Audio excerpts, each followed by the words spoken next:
Brasusa nwoma edikan tidumiensa. Na David ni apim ni ohaha so asafohene ni mapoma ni nyina akọ agina.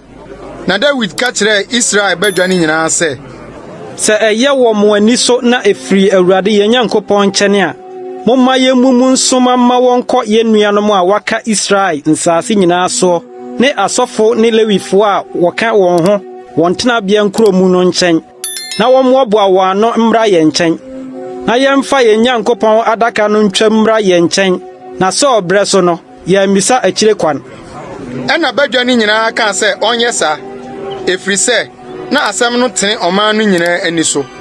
Na David bua Israel man no nyina no hyiae de firi Misraim si hɔ ara kosi de ɛdere kɔ Hamat sɛ ɔrekɔfa Nyankopɔn adaka no afiri Kiriath-Jearim aba. Na David ni Israel nyina foro kɔ Baala ɛne Kiriath-Jearim a ɛwɔ Yuda no sɛ ɔrekɔfa Onyankopɔn Awurade a ɔte kerubim so a ɔbɔ ne din frɛ no adaka no afiri hɔ aba. Na oyi Nyankopɔn adaka no wɔte ase nam foforo bi so de firi Abinadab fie.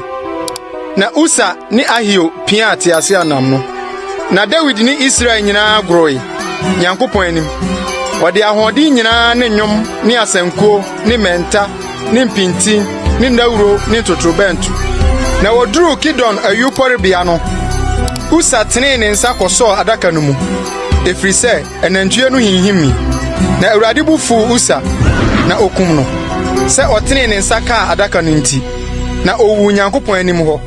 Na David ampɛ sɛ Awurade abu aba Uzzah so na ɔfrɛ hɔ sɛ Perez Uzzah ase ne Uzzah so buba de besi nnɛ.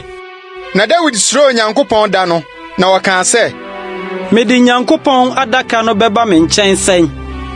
Na David amfa adaka no amma ne nkyɛn David kuro no mu na ɔde mane kɔ Gat ni Obed-Edom fie.